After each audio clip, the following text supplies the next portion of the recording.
ကျက်တည်းရှိသောလူဘဝ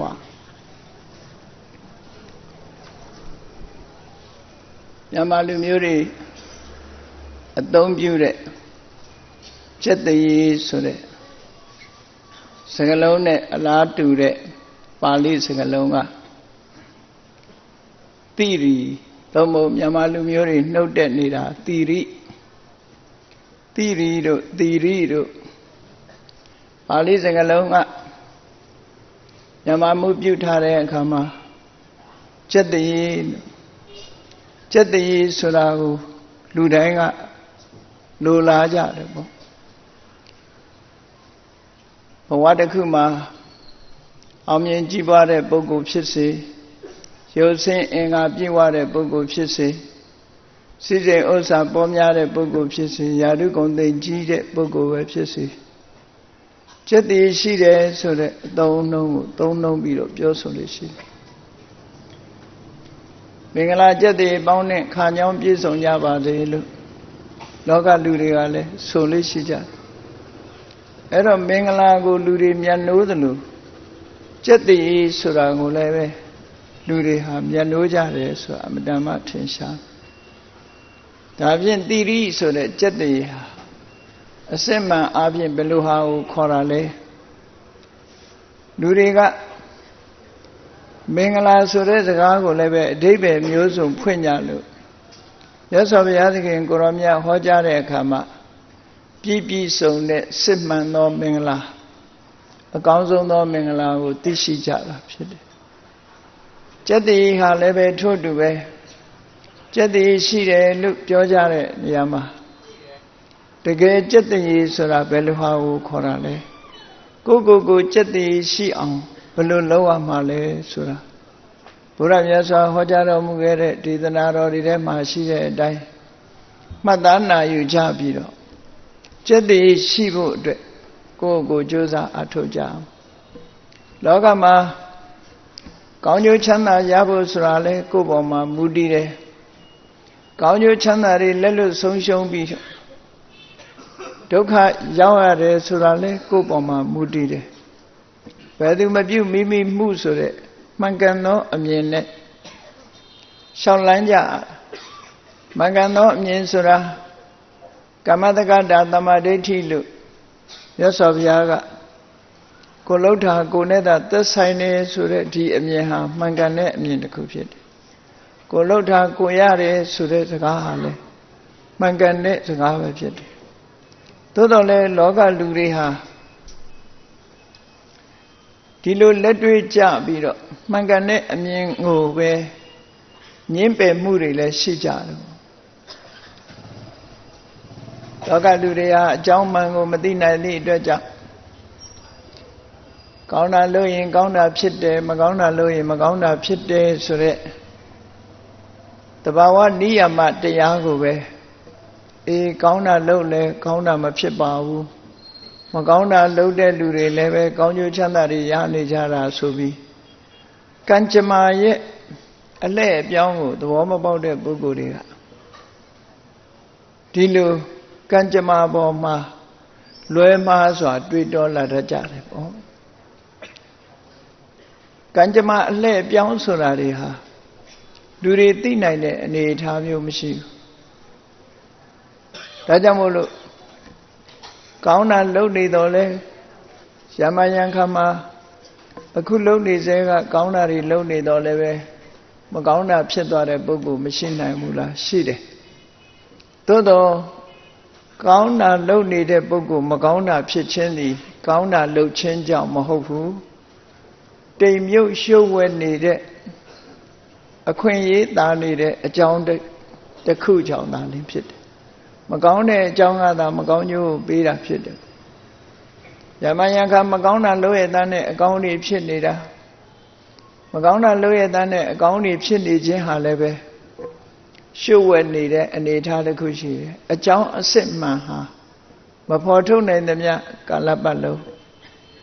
အကြောင်းအစစ်မှန်ကိုမသိရသည့်အတွက်ကြောင့်ကံကြမ္မာရဲ့အလှည့်အပြောင်းကိုမျက်စိလေတတ်ကြတယ်ဒါကိုမြတ်စွာဘုရားသခင်ကိုရောမြတ်ကကမ္မတမာဒါနသုံးမှာဟ ဟောထားတာရှိတယ်ပေါ့တကယ်တော့မိမိကိုယ်တိုင်ကမှန်ကန်တဲ့အကြောင်းကိုမသိခြင်းကြောင့်အလှည့်အပြောင်းလေးကိုမသိလိုက်တာပဲဖြစ်တယ်ဆိုပါစို့လူတယောက်ဟာဒုစရိုက်မှုတွေကိုလုပ်တယ်မကောင်းတာတွေလုပ်တယ်သို့တော့အဲ့ဒီလူဟာတည်တဲ့အခါမှာကောင်းရသူဂတိဘုံရောက်သွားတယ်ဆိုပါစို့လူဆိုးတယောက်ဟာလူအဖြစ်နဲ့ပြန်မွေးလာတယ်အာရောမရှိဘူးလားဆိုရှိတယ်ဒီဘဝမှာမကောင်းတာတွေကြီးလုပ်တဲ့ပုဂ္ဂိုလ်တယောက်ဟာလူပြန်ဖြစ်လာတယ်အဲ့တော့လောကလူတွေကမျက်စိလဲကျသွားတယ်ဒီလူဟာမကောင်းတာတွေလုပ်နေတဲ့လူကလူပြန်ဖြစ်နေတယ်ဆိုတော့အပင်ငရဲမသွားဘဲနဲ့လူလာဖြစ်နေပြန်ပြီဆိုတော့ဒါမကောင်းတာလုပ်လဲမကောင်းကျိုးကမပေးပါဘူးဆိုတဲ့မျက်စိလဲသွားမှုဖြစ်တယ်တကယ်ကတော့သူမကောင်းတာလုပ်တဲ့အလုပ်ကရင့်ကျက်မှုမရှိသေးဘူးအရင်တုန်းကကောင်းတာတွေလုပ်ခဲ့တာတွေကအခွင့်အရေးရပြီးတော့လူဘဝပြန်ရောက်ထားတာဖြစ်တယ်သူလုပ်ခဲ့တဲ့မကောင်းမှုဒုစရိုက်တွေကလူပြန်ဖြစ်စေတာမဟုတ်ဘူးရှုပ်ဝဲနေတဲ့တစ်ချိန်တုန်းကသူလုပ်ခဲ့တဲ့ကုသိုလ်ကောင်းမှုတွေရဲ့အလှည့်အပြောင်းကအခွင့်အရေးရနေသည့်အတွက်ကြောင့်လူဘဝရောက်ရှိလာခြင်းသာဖြစ်တယ်အဲ့ဒါကြောင့်မို့အမှန်ဖြစ်တဲ့အကြောင်းတရားကိုမသိမမြင်ကြဘူးမသိမမြင်ကြသည့်အတွက်ကြောင့်ကံကြမ္မာပေါ်မှာယုံမှားတန်တရားတွေဖြစ်လာတဖန်လူတယောက်ဟာကောင်းတာတွေကြီးပဲလုပ်တယ်ဒီဘဝမှာကျင့်လူတော်လူကောင်းပဲသိတဲ့အခါကျတော့ငရဲတိရစ္ဆာန်ပြိတ္တာဥမာမဲ့လူတွေတွေ့နိုင်တဲ့ပြိတ္တာဘဝရောက်သွားတယ်အေးဒီလူကကောင်းတာတွေလုပ်ပြီးတော့ဘာဖြစ်လို့မကောင်းတဲ့ဘဝရောက်ရတာလဲကုသိုလ်ကံကလည်းအကျိုးမပေးဘူးလို့ကောင်းတာလုပ်လဲကောင်းတာမဖြစ်ပါဘူးဆိုတဲ့အတွေးတွေလူတွေရဲ့ခေါင်းထဲမှာပေါ်လာတတ်တယ်မြတ်စွာဘုရားကရှင်းပြတယ်အေးသူကောင်းတာလုပ်တာမှန်တယ်ဒီကောင်းတာလုပ်တဲ့ကံကဘဝမှာအကျိုးပေးဖို့အခွင့်မသာသေးဘူးအတိတ်ဘဝတုန်းကမကောင်းတာလုပ်တဲ့ကံတွေကနေဝင်ရောက်ပြီးအကျိုးပေးသည့်အတွက်ကြောင့်သူဟာမကောင်းတဲ့ဘုံကိုရောက်သွားခြင်းသာဖြစ်တယ်ကောင်းတဲ့ကံကြောင့်မကောင်းတဲ့ဘုံရောက်တာမဟုတ်ဘူးမကောင်းတဲ့ကံကြောင့်သာလည်းမကောင်းတဲ့ဘုံကိုရောက်တာလို့ဒီလိုကံကြမ္မာရဲ့နိယာမဟာမှန်ကန်တော်လည်းပဲဂျားထဲမှာတိမ်မြုပ်ရှုပ်ဝက်နေတဲ့အလှည့်အပြောင်းလေးတွေကိုတတိပဋ္ဌာန်းမိလို့ရှိရင်ကံပေါ်မှာယုံကြည်အားကိုးမှုတွေအမှန်ကန်မြင်မှုတွေဟာပျောက်ကွယ်သွားနိုင်တယ်ပေါ့တကယ်စင်စစ်ကတော့ပုံသေးကားချက်အနေနဲ့မှတ်ထားရမှာကမ္မနိယမဆိုဒီမှာကောင်းတဲ့ကံကကောင်းကျိုးသာပေးတယ်မကောင်းတဲ့ကံကမကောင်းကျိုးသာပေးတယ်ဓမ္မစေကဓမ္မပင်ပဲပေါက်တယ်တရက်စေကတရက်ပင်ပဲပေါက်တယ်ကလျာဏကာရီကလျာဏံကောင်းတာလုပ်ရင်ကောင်းတာရပါပကာရီစပါပကံမကောင်းတာလုပ်တဲ့ပုဂ္ဂိုလ်ကမကောင်းတာရတယ်ယာရိတံဝပတိဖိသံတာရိတံဟရတေဖလံကိုယ်ဆိုင်တဲ့မျိုးစိအတိုင်းအသီးဆိုတာဖြစ်ပေါ်လာတယ်လို့ဒါကမ္မနိယမရဲ့ခိုင်မာတဲ့သဘောတစ်ခုဟောပြတဲ့စကားပဲဖြစ်တယ်သို့တော့လောကလူတွေမျက်စိလဲစရာဖြစ်တာကတော့ဒီကံကြမ္မာရဲ့ရင့်ကျက်မှုမရင့်ကျက်မှုအခွင့်အရေးရမှုမရမှုဆိုတဲ့အပေါ်မှာဆင်ញင်သုံးသပ်နိုင်စွမ်းမရှိတဲ့အခါကျတော့မကောင်းတာလုပ်လဲကောင်းတာဖြစ်တယ်ကောင်းတာလုပ်လဲမကောင်းတာဖြစ်တယ်အဲ့တော့ကောင်းတာလုပ်လဲကောင်းတာဖြစ်ချင်မှဖြစ်မယ်မကောင်းတာလုပ်လဲမကောင်းတာဖြစ်ချင်မှဖြစ်မယ်ဆိုတဲ့မှားယွင်းတဲ့အတွေးခေါ်တွေဖြစ်ပေါ်လာတတ်တယ်လို့မြတ်စွာဘုရားသခင်ကိုရောမြတ်ကရှုဝဲနေတဲ့အကြောင်းကိုထုတ်ဖော်ပြီးတော့ဒီလိုဟောကြားတာဖြစ်တယ်ပေါ့ဒါကြောင့်မို့လို့လောကမှာကောင်းတာကိုဆွဲဆွဲမြဲမြဲတည်တည်ငြိမ်ငြိမ်နဲ့ကမ္မနိယာမသဘောကိုလက်ခံယုံကြည်ပြီးတော့ယံကမ္မံဂရိတန္တိကလျာဏဝါပါပကံဝါတတ္တကမ္မတဒါဝိတ္တမလို့ဆိုတဲ့အတိုင်းကောင်းတဲ့ကံပဲဖြစ်ဖြစ်မကောင်းတဲ့ကံပဲဖြစ်ဖြစ်ကိုလှုပ်တာကိုအမွေခံရတယ်ဆိုတာကတော့ တေချာပေါက်ပဲအမှားအယွင်းမရှိဘူးလို့မြတ်စွာဘုရားကဒေသနာတော်တစ်ပုဒ်မှာဟောထားတာရှိတယ်ပါပောပိပတ္တတိဖတ္တရံယာဝပပံနပိစတိပါပောပိမကောင်းတဲ့လူဟာလည်းပဲယာဝပပံနပိစတိအဲ့ဒီမကောင်းတဲ့ကံတွေအကျိုးမပေးသမျှကာလပတ်လုံးပတ္တတိဖတ္တရံအကောင်းနဲ့တွေ့နေရသေးတယ်လို့မကောင်းတဲ့လူဟာမကောင်းတဲ့အကုသိုလ်ကံတွေအကျိုးမပေးသမျှကောင်းတာနဲ့ကြုံနေရကောင်းတာကြုံနေနေမကောင်းတဲ့လုပ်ရမကောင်းတဲ့ကံကြောင့်ကြုံတာမဟုတ်ဘူးမကောင်းတဲ့ကံအကျိုးမပေးသေးတဲ့အခါဆိုတာကောင်းတဲ့ကံကအခွင့်သာနေတဲ့အခါလို့ဒီလိုဆိုလို့တယ်ပေါ့ထို့တူပဲဗတ္တရောပိပတ္တတိပါပံယာဝဗတ္တရံနပိစတိကောင်းတဲ့ကံတွေအကျိုးမပေးသေးသမျှကာလပတ်လုံးလူတော်လူကောင်းဟာလည်းအဆိုးနဲ့တွေ့နေတတ်သေးတယ်ဒါကြောင့်မို့ကံကြမ္မာနဲ့ပတ်သက်လာလို့ရှိရင်တော့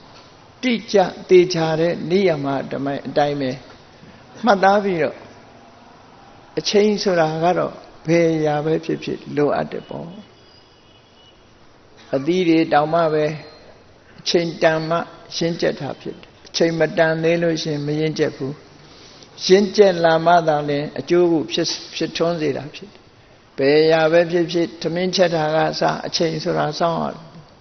သူ့အချိန်နဲ့သူအခုလို့အခုရတာမျိုးမဟုတ်ဘူးဒါကြောင့်မို့ကံကြမ္မာရဲ့အလှည့်အပြောင်းကိုသိရှိနားလည်ပြီးတော့ကောင်းတာလုပ်ရင်ကောင်းတာရတယ်မကောင်းတာလုပ်ရင်မကောင်းတာရတယ်ဆိုတဲ့မူသေးကမ္မနိယမသဘောတရားကိုလက်ခံပြီးတော့မကောင်းတာတွေကိုရှောင်မှကောင်းတာတွေကိုလုပ်မှကောင်းကျိုးချမ်းသာဆိုတာရှေးရှေးအားဖြင့်ရနိုင်တယ်လို့ဒီလိုလက်ခံယုံကြည်သိမြင်တာကမ္မတက္ကတသမ္မာဒိဋ္ဌိလို့ဆိုအဲ့ဒီကမ္မတက္ကတသမ္မာဒိဋ္ဌိအခြေကိုမူတည်ပြီးတော့လူဘဝမှာစက်တည်ရှိအောင်ဘယ်လိုနေကြမလဲစက်တည်ဆိုတာကဘာလို့ခေါ်တယ်လဲဘာကိုစက်တည်လို့ပြောရမလဲလို့ဆိုရင်ပိဋကစာပေထဲမှာစက်တည်အကြောင်းကိုဖွင့်ဆိုထားတာရှိတယ်တိရိတိပုံညပညာနမေတံအဓိဝဆနစက်တည်ဆိုတာသို့မဟုတ်တိရိဆိုတာဘာကိုခေါ်တာတုံးဆိုလို့ရှိရင်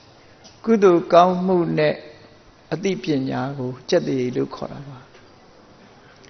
အဲ့တော့စက်တည်ရှိတဲ့လူဘဝဆိုတာကုသိုလ်ကောင်းမှုရှိတဲ့လူဘဝသို့မဟုတ်အသိပညာရှိတဲ့လူဘဝစက်တည်ရှိတဲ့လူဘဝလို့ဒီလိုသတ်မှတ်ရကျန်တာတွေကထိုကုသိုလ်ကံကြောင့်ရလာတဲ့အကျိုးပညာကြောင့်ဖြစ်ပေါ်လာတဲ့အကျိုးဆက်တွေများတာဖြစ်တယ်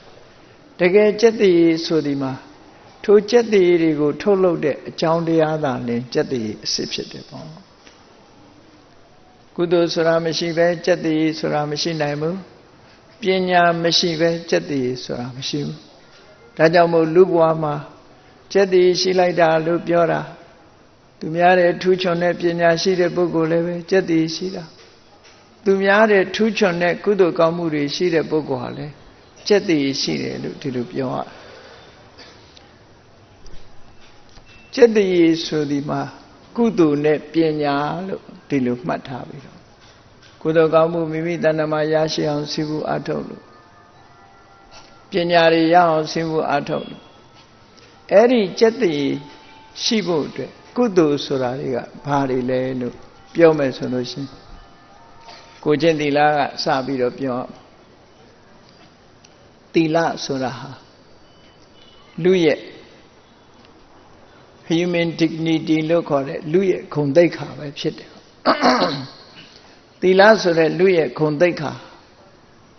အင်တမတန်မိုးချီမားတယ်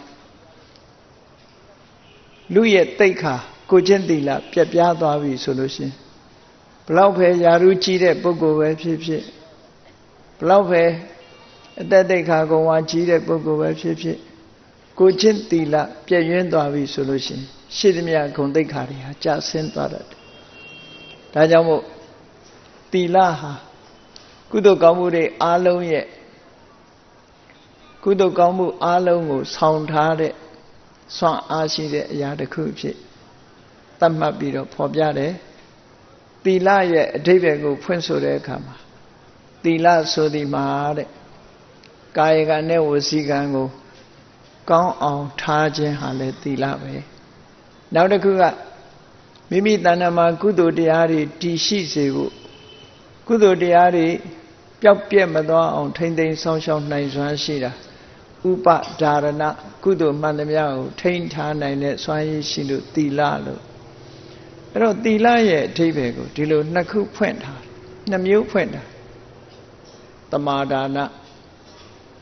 ကာယကံဝစီကံကိုကြာနာနာ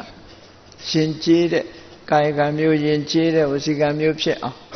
ကိုချင်းသီလကကောင်းစွာထားပြီးတယ်မိမိတဏ္ဍမှာရှိတဲ့ကုသိုလ်ကောင်းမှုတွေတည်မြဲသွားအောင်သီလကဆောင်ထားပေးတယ်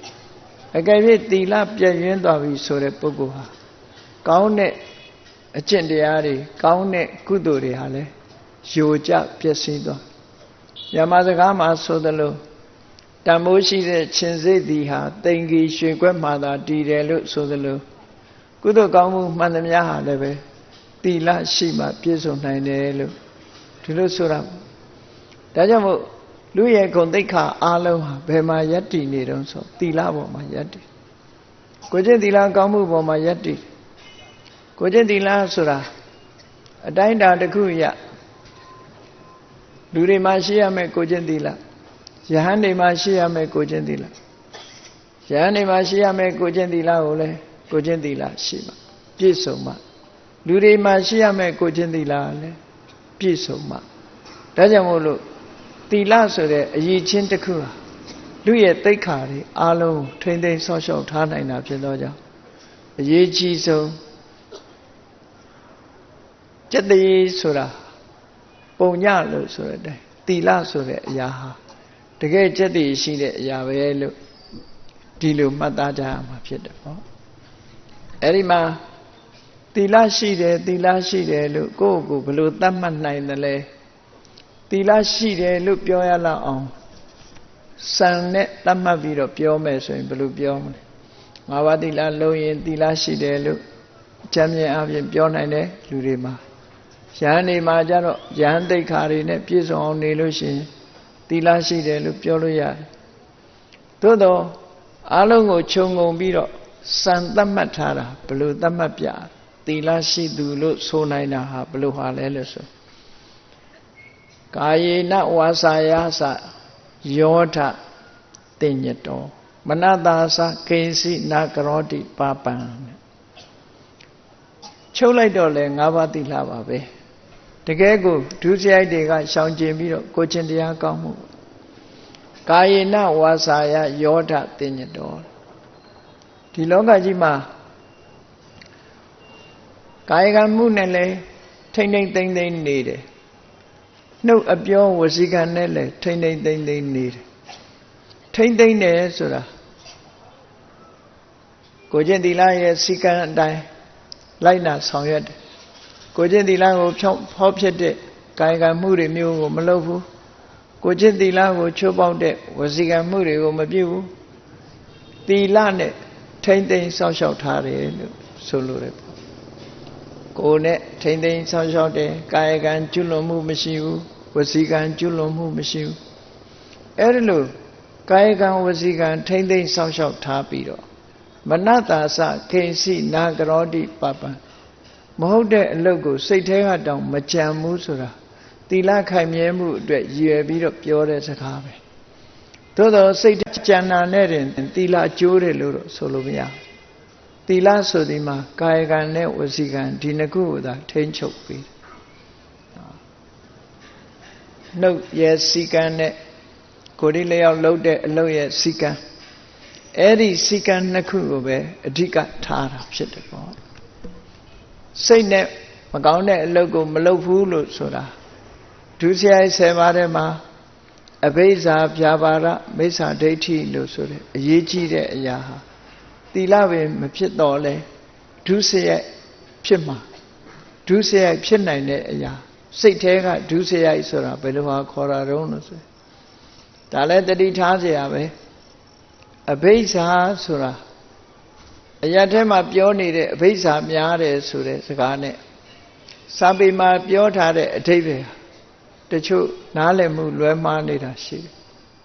စာပေမှာပြောတဲ့အဓိပ္ပာယ်ကဘာလို့ဆိုအဘိဓါဆိုဒီမှာလွန်ကဲတဲ့လောဘလွန်ကဲတဲ့လောဘဆိုတာသူများဥစ္စာကိုမှကိုယ်ဥစ္စာဖြစ်အောင်ရလိုတဲ့လောဘသူများပိုင်တဲ့ပစ္စည်းကိုမှရလိုတဲ့လောဘအဘိဓါလို့ခေါ်တယ်သူများပစ္စည်းလိုတခြားအမျိုးအစားတစ်ခုကိုရချင်တာကရိုးရိုးလောဘ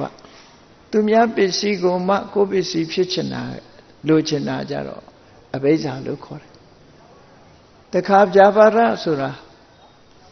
ဒေါသကိုပြောတယ်သို့သောဒေါသဟာကိုယ်သားသမီးကိုလည်းမိဘတွေကပြောမကောင်းဆိုမကောင်းရင်စိတ်ဆိုးတယ်တကယ်ချင်းပေါင်းသင်းနေလဲစင်မပြေတဲ့အခါစိတ်ဆိုးကြတယ်ဆရာတွေကလည်းတပြဲသားသမီးပေါ်မှာစိတ်ဆိုးတယ်အဲ့ဒီမလိမ္မိုးမလိမ္မာဖြစ်လို့စိတ်ဆိုးတာရိုးရိုးဒေါသအခုဗျာပါဒဆိုတာကြတော့ဒီကောင်သေသွားပါစေဒီကောင်ပျက်စီးသွားပါစေဘဝမှာအညွန့်တုံးသွားပါစေဆိုတဲ့အခုလို့တစ်ဖက်သားရဲ့ပျက်စီးမှုထီအောင်လိုလားတဲ့ဒေါသမျိုးကြံတွေးတဲ့ဒေါသမျိုးကြတော့ဗျာပါဒလို့ခေါ်တယ်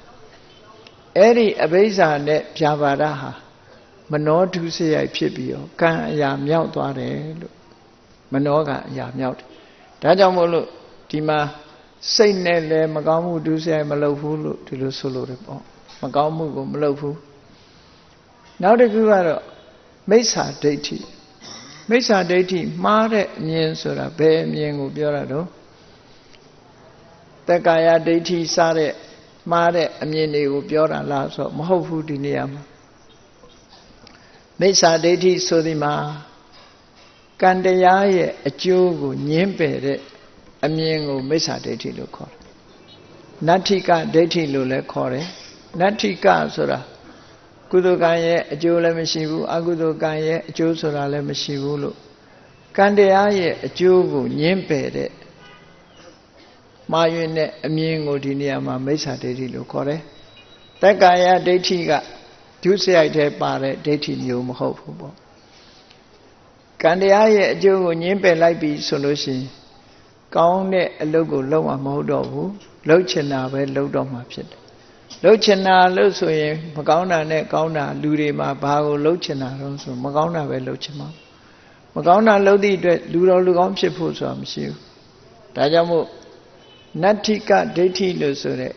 ကံတရားရဲ့အကျိုးကိုညှင်းပယ်တဲ့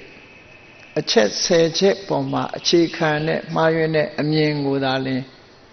မနောဒုစရိုက်လို့ခေါ်တာဖြစ်တယ်အဲ့ဒါကဒိဋ္ဌိအချက်10ချက်ဆိုတာဟာနတ္ထိဒိဋ္ဌံပေးလူခြင်းဟာအကျိုးမရှိဘူး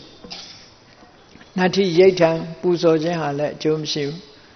နတ္ထိဟုတံသမ္မာအခန့်ကျွေးမွေးခြင်းဆိုတာလည်းအကျိုးမရှိဘူးနတ္ထိသုကတဒုက္ကတနံကမ္မနံဖလံဝိပါကောကုသိုလ်ကံအကုသိုလ်ကံတို့ရဲ့အကျိုးဆိုတာမရှိဘူးနတ္ထိအယံလောကောဟိုးပရလောကမှာနေတဲ့ပုဂ္ဂိုလ်တွေအတွက်ဒီလောကဆိုတာမရှိဘူးနတ္ထိပရောလောကောဒီဘဝမှာနေတဲ့ပုဂ္ဂိုလ်တွေဟာဟိုဘဝဆိုတာမရှိဆိုလိုတာကကံရဲ့အကျိုးကိုညှင်းပယ်လိုက်တဲ့ဖြင့်ကံရဲ့အကျိုးပေးတဲ့ဘဝတွေကိုလည်းညှင်းပယ်ခြင်းဖြစ်တယ်ပေါ့နတ္ထိမာတာနတ္ထိပိတာအမေဖေကိုလည်းအတိမမပြုဘူးအတိမမပြုသည့်အတွက်ကြောင့်အမေဖေစော်ကားရင်လည်းအပြစ်မရှိဘူးမေဖေကိုပြုစုလို့ကျွရင်လည်းကောင်းကျိုးချမ်းသာမရဘူးလို့ဒီလိုညင်းပဲနတ္ထိတတ္တဩပပတိကာသေပြီးတဲ့နောက်ပြန်မွေးတဲ့တ attva ဆိုတာမရှိဘူးလို့ဟောတယ်လို့ညင်းပဲနတ္ထိသမဏဗျမနာသမ္မက္ခတာသမ္မာပฏิပန္နအကျင့်ကောင်းပြီးတော့ဤလောကကြီးကိုအမှန်ကန်အသိဉာဏ်နဲ့ဟောပြောပြသနိုင်တဲ့ဖရာဆိုတဲ့ပုဂ္ဂိုလ်မျိုးလည်းမရှိဘူးလို့အဲ့ဒီလိုညင်းပယ်တဲ့အချက်10ချက်ညင်းပယ်မှု10ချက်နတ္ထိကဒိဋ္ဌိလို့ခေါ်တယ်အဲ့ဒီနတ္ထိကဒိဋ္ဌိကိုမနောကံအနေနဲ့သတ်မှတ်တယ်ပေါ့ဒါကြောင့်မို့လို့သီလရှိတယ်ဆိုတဲ့နေရာမှာပြည့်ပြည့်ဝဝဖြစ်ဖို့ကာယကံဝစီကံကိုရှောင်ပြီးတော့ထိမ့်သိမ်းဆောက်ရှောက်တာကိုချင်းသီလစိတ်ထဲမှာဖြစ်ပေါ်လာတဲ့အဘိဇ္ဇာပြဘာရမိစ္ဆာဒိဋ္ဌိဆိုတဲ့ ဒီတရားတွေလည်းကင်းရှင်းတဲ့ပုဂ္ဂိုလ်ဖြစ်ရမယ်နာအတ္တဟေတုအလိကံပနေတိကိုကျိုးစီးပွားအတွက်ကိုယ့်ရဲ့အကျိုးစီးပွားအတွက်လိမ်ညာပြောဆိုမှုကိုမလုပ်ရဘူးဒီအကုသိုလ်ကိုဘာဖြစ်လို့တီးခြားထဲထားရတယ်လဲဆိုရင်လောကမှာလိမ်လီလှိစားမှုဟာမကောင်းတဲ့အလုပ်တွေကိုအားလုံးကိုလှုပ်စေတတ်တဲ့အကြောင်းတရားမျိုးဖြစ်သည့်အတွက်ကြောင့်ဒါကိုတီးတန့်ထည့်ပြီးတော့တစ်ခါထပ်ပြောဘာဖြစ်လို့ဆိုလို့ရှိရင်လိမ်တတ်တဲ့ပုဂ္ဂိုလ်တယောက်ဟာဘယ်တော့မှဆိုမကောင်းတာတွေကိုအကုန်လုံးလေးရှိတယ်မကောင်းတဲ့အလုပ် तू မလုပ်ဘူးဆိုတာမရှိဘူးတဲ့ဒါကြောင့်မို့ဧကန္တမံအတိတတ္တမုတဝါဒိတ္တသန္တုနောဝိဒိဏပရာလောကတနတ္ထိပါပံအခါရိယံ तू မလုပ်နိုင်တဲ့အကုသိုလ်ဆိုတာမရှိဘူးလိမ်တတ်တဲ့ပုဂ္ဂိုလ်မလုပ်တဲ့အကုသိုလ်ဆိုတာမရှိဘူးတဲ့ဒါကြောင့်မို့လို့လိမ်လီမှုကအကုသိုလ်အလုံးကိုဖိတ်ခေါ်နေတယ်လို့ရှိသောကြောင့်လိမ်လည်းမလိမ်တတ်ဘူးလို့ဒီလိုဆိုတယ်ပေါ့တထာဝိဒံသီလဝန္တံဝဒန္တိအဲ့ဒီလိုအည်အသွေးတွေရှိတဲ့ပုဂ္ဂိုလ်ကိုသီလနဲ့ပြည့်စုံတဲ့ပုဂ္ဂိုလ်လို့ဒီလိုဆိုတာ၅ပါးနဲ့၈ပါးနဲ့လူသီလယဟန်သီလဆိုတာတွေခွဲခြားပြီးတော့မပြောဘဲနဲ့ခြုံပြီးတော့ပြောလိုက်တာကိုယ်အမှုနှုတ်အမှုတွေကိုထိမ့်သိမ်းဆောက်ရှောက်တယ်စိတ်နဲ့လည်းမဟုတ်တာတွေမလုပ်မကြံတွေးဘူးမကောင်းတဲ့စိတ်ကူးတွေစိတ်တန်းတွေမရှိဘူးမိမိအတွက်နဲ့ဘယ်တော့မှလိမ်လည်ပြောကြားမှုမရှိဘူးဆိုတဲ့အရည်ချင်းရှိတဲ့ပုဂ္ဂိုလ်ဒါသီလရှိတဲ့ပုဂ္ဂိုလ်အဲ့ဒီသီလကျက်တည်ထဲမှာထိတ်တန်းကရောက်ရှိနေတဲ့အရာပဲဖြစ်တယ်ပေါ့ဒီနောက်တစ်ခါသီလရှိပြီးတဲ့အခါမှာလူရဲ့ဘဝဆိုတာအောင်မြင်မှုအတွက်အရေးကြီးတဲ့အချက်နှစ်ခုရှိတယ်လူဟာအောင်မြင်မှုရာအတွက်ဘာနဲ့ဘာရှိရမလဲဆိုရင်သီလနဲ့ပညာဒီနှစ်ခုရှိရကိုကျင့်သီလကောင်းယုံနဲ့လည်းလူဟာမပြည့်စုံသေးဘူးပညာရှိယုံနဲ့လည်းမပြည့်စုံသေးဘူးကိုကျင့်သီလလည်းကောင်းရမယ်ပညာလည်းရှိရမယ်အဲ့ဒီနှစ်ခုနဲ့ပြည့်စုံမှသာလဲလောကမှာအောင်မြင်မှုကိုရတယ်လို့ဒီလိုဆိုထားတယ်ပေါ့သီလမေဝဣဒအခံပညာဝါပနာဥတ္တမောဒီလောကကြီးမှာသီလဆိုတာအမှန်တန်ကောင်းမြတ်တယ်ပညာရှိမယ်ဆိုရင်ပို့လို့ပဲကောင်းတယ်မနုဿေတုသဒေဝေတုသီလပညာနာတော်စေယံလူလောကမှာပဲဖြစ်ဖြစ်နတ်လောကမှာပဲဖြစ်ဖြစ်သီလပညာနှစ်ခုဟာအရာခတ်သိမ်းကိုအောင်မြင်စေနိုင်တဲ့အရာတွေပဲဖြစ်တယ်လောကမှာဂုဏ်ရှိတရေရှိနဲ့ကျက်တရေတွေပြီးဝဖို့အတွက်သီလလည်းရှိရမယ်ပညာလည်းရှိရမယ်လို့ဒီလိုဆိုတာပေါ့နော်သီလလေးရှိုံနဲ့မပြည့်စုံဘူးပညာလည်းရှိရမယ်ပညာတစ်မျိုးတည်းရှိုံနဲ့မပြည့်စုံဘူးကိုယ်ချင်းသီလလည်းရှိရမယ်ဒါကြောင့်မို့လူတွေရဲ့အရည်ချင်းကိုတတ်မှတ်ဖော်ပြတဲ့အခါမှာသီလနဲ့ပညာနှစ်ခုကိုအဓိကထားပြီးတော့ဖော်ပြဒါဖြင့်ပညာရှိတယ်ဆိုတာဘယ်လိုပုဂ္ဂိုလ်မျိုးဟာပညာရှိတာလဲလို့ဆိုတော့ဂမ္ဗီရပညာမနတာဘိစိန်တရားအေးဘယ်ခါပဲဖြစ်ဖြစ်ပညာရှိတဲ့ပုဂ္ဂိုလ်ဟာနက်နက်နဲနဲတွေးတောဆင်ခြင်တတ်တယ်သူကောင်းထဲမှာမေခွန်းထုတ်တာတွေကနက်နဲတဲ့မေခွန်းတွေဘဝမှာလေးနက်တဲ့အရာတွေကိုကြံတွေးတတ်တယ်ပေါ့ပညာရှိတဲ့ပုဂ္ဂိုလ်ဆိုတာဘယ်တော့မှအပေါ်ယံမတွေးဘူးအတွင်း၌ပြီးတော့တွေးတတ်တယ်အဲ့ဒါလို့လေးနက်တဲ့ဂမ္ဗီရပညာလေးနက်တဲ့မေခွန်းလေးနက်တဲ့စဉ်းစားမှုတွေနဲ့စိတ်ထဲမှာခေါင်းထဲမှာရှိတဲ့ပုဂ္ဂိုလ်မျိုးနိစ္စယိတံကာမကရောတိလှုပ်တာပညာရှိပြီဆိုတဲ့ပုဂ္ဂိုလ်ဟာအမှတ်တမဲ့ရက်စက်တဲ့အလုပ်တွေချမ်းကျုပ်တဲ့အလုပ်တွေမလုပ်လိမ့်မရှိဘူးကာလကတံအဋ္ဌပဒံနရိစတိအချိန်ခါအားလျော်စွာကောင်းကျိုးချမ်းသာရရအလုပ်တွေနဲ့ပတ်သက်ပြီးဘယ်တော့မှလက်လွတ်မခံဘူးပညာရှိပြီဆိုရင်အစစရာရာဆင်ញင်သုံးသပ်တတ်တယ်ဒါကြောင့်မို့တထာဝိဒံပညာဝန္တံဝရန္တိဒီလိုပုဂ္ဂိုလ်မျိုးကိုပညာရှိလို့ဒီလိုသတ်မှတ်တယ်သရပင်ကစမှာအခုလိုဘုရားလောင်းကနေစံတစ်ခုအနေနဲ့သတ်မှတ်ပြီးတော့ဟောကြားထားတာဖြစ်တယ်ပေါ့အဲ့တော့ သီလနဲ့ပညာနှစ်ခုရှိလာပြီဆိုလို့ရှိရင်တော့လူမှာပြည့်စုံတဲ့အရေးချင်းတွေဟာခြေခံအားဖြင့်ရှိသွားပြီလို့ဆိုတယ်အဲ့တော့ပြည့်စုံတဲ့အရေးချင်းရှိထားတဲ့ပုဂ္ဂိုလ်တရားသူတော်ကောင်းလို့ခေါ်ရလောက်အောင်ကြတော့ဘယ်လိုအရေးချင်းတွေရှိဖို့လိုသလဲသူတော်ကောင်းဆိုတာကြတော့သီလပညာရှိပြီးတဲ့နောက်မှာဘယ်လိုအရေးချင်းတွေလိုအပ်တယ်လဲလို့ဆိုယောဝေကတိညုကတဝေရိဒီရောပညာရှိပြီးတဲ့အခါမှာကျေစုတရားသိတတ်တာသူတော်ကောင်းရဲ့လက္ခဏာတစ်ခုပဲသီလရှိတဲ့အပြင်ကျေစုသိတတ်ဖို့ကိုယ့်ဘာကိုယ်သာသီလရှိနေပြီကျေစုကြတော့မသိတတ်ဘူးဆိုတာမျိုးကလည်းရှိတတ်တယ်ဒါကြောင့်မို့သူတော်ကောင်းလို့ဖြစ်ဖို့ရအတွက်ကြတော့ကျေစုသိတတ်တဲ့ပုဂ္ဂိုလ်ကျေစုကိုတုံ့ဆက်တတ်တဲ့ပုဂ္ဂိုလ်ဖြစ်ဖို့လိုအပ်တယ်ကတိညုဆိုတာသူတစ်ပါးကကိုယ့်ပေါ်မှာတစုံတစ်ခုကျေစုပြုတတ်တာကိုအတိမတ်ပြုခြင်းကတဝေရီဆိုတာအတိမတ်တိုင်းထုတ်ဖော်ခြင်းကျေစုဆက်ခြင်းလို့ဒီလိုအဓိပ္ပာယ်ရတယ်အဲ့ဒါလို့ကတိညုကတဝေရီကျေစုကိုသိပြီးကျေစုကိုထုတ်ဖော်တတ်တဲ့ပုဂ္ဂိုလ်မျိုးဟာသူတော်ကောင်းပဲကလျာဏမိတ်တော်ကောင်းမြတ်တဲ့အရေးချင်းတွေနဲ့ပြည့်စုံတဲ့မိတ်ဆွေအပေါင်းအသင်းတွေနဲ့နေတတ်တယ်ယုံညံ့တဲ့မကောင်းတဲ့မိတ်ဆွေတွေဝေးဝေးရှောင်တယ်ကောင်းတဲ့မိတ်ဆွေတွေကိုသာလည်းအပေါင်းအသင်းလုပ်တယ်ဓမ္လဖတ္တိ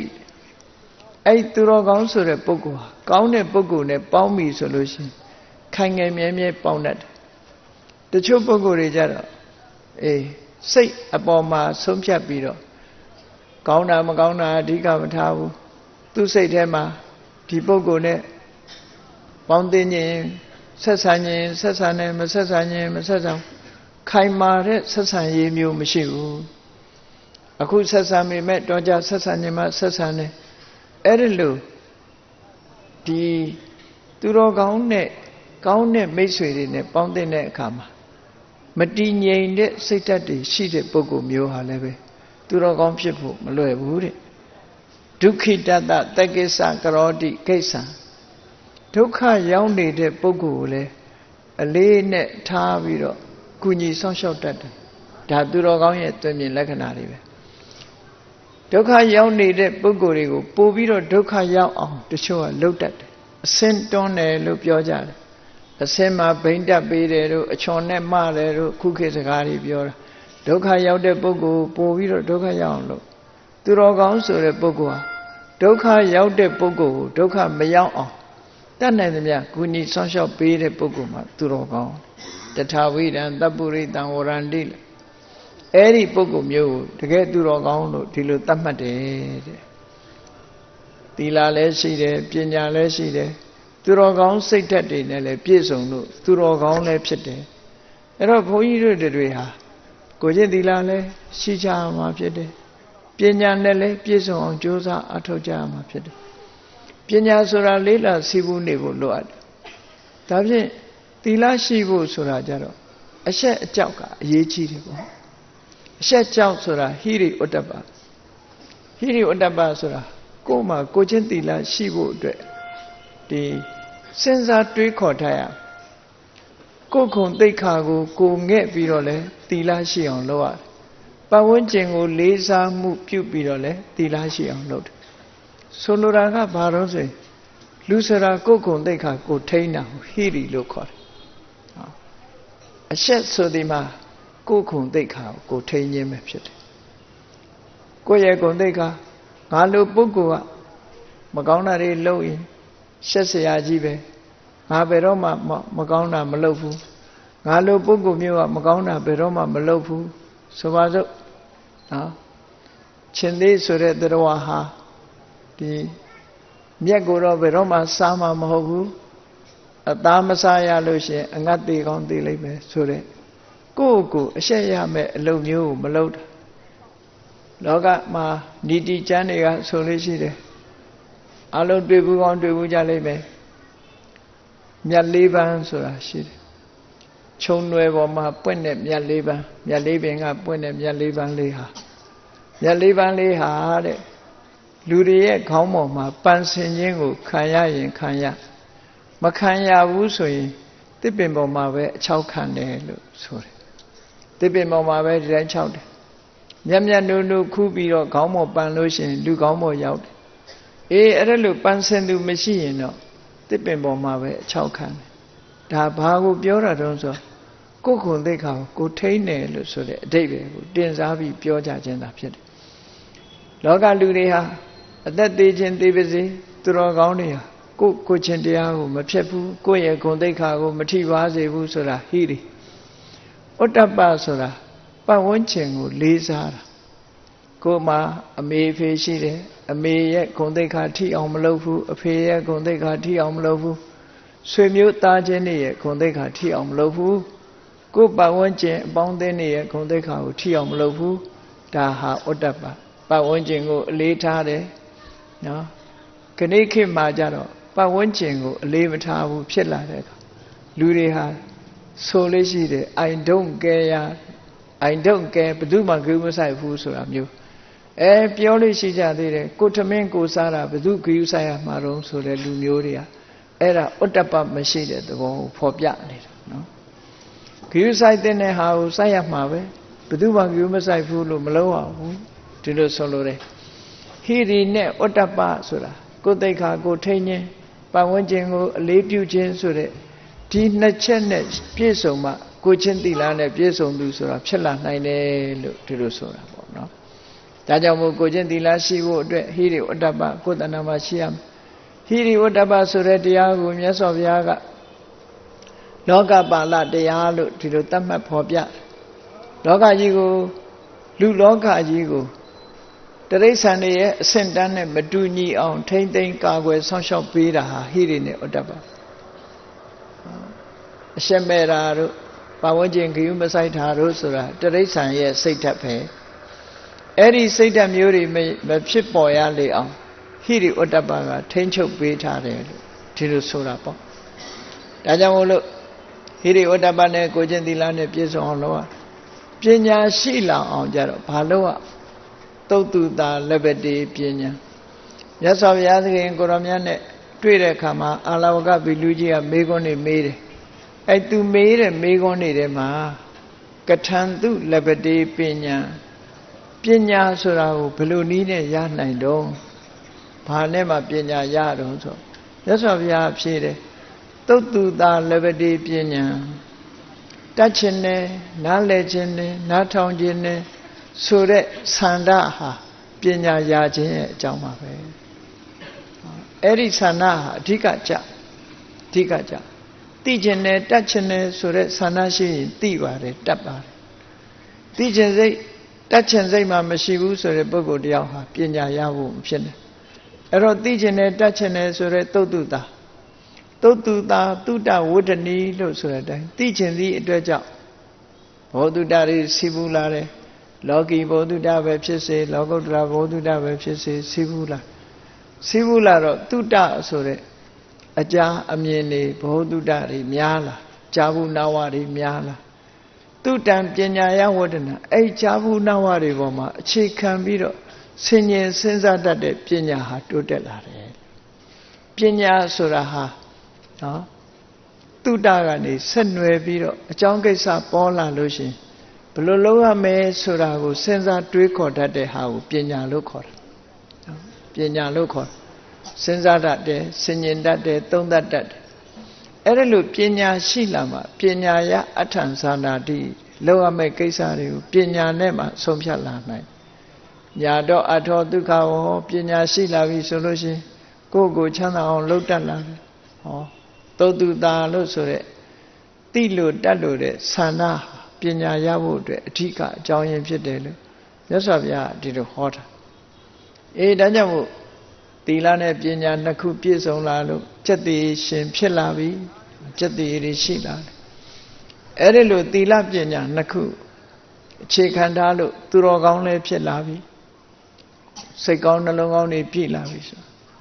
ဒါဖြင့်ထာဝရကိုယ်မှာကျက်တည်ရနဲ့ပြည့်စုံနေအောင်ဘယ်လိုလုပ်မလဲသီလလည်းရှိတယ်ပညာလည်းရှိတယ်သူတော်ကောင်းစိတ်ဓာတ်တွေလည်းရှိတယ်ကျက်တည်ရကိုယ်တဏ္ဍာကနေစွန့်ခွာမသွားအောင်ကျက်တည်ရှိတဲ့ဘဝကိုပိုင်ဆိုင်မှုအတွက်ဘာတွေလုပ်ဖို့လိုအပ်တယ်လဲဆိုတာ တရဘေငါဇတ်မှာဘယ်လိုရှင်းလင်းဟောပြထားသလဲလို့ဆိုဧတေဟိတဗ္ဗေဟိခုနေဟုပေတောအခုပြောခဲ့တဲ့ဂုံအည်ချင်းတွေနဲ့ပြည့်စုံရမှာဖြစ်တယ်။ဘာတွေလဲသီလနဲ့ပြည့်စုံရမှာဖြစ်တယ်။ပညာနဲ့ပြည့်စုံရမှာဖြစ်တယ်။ဟော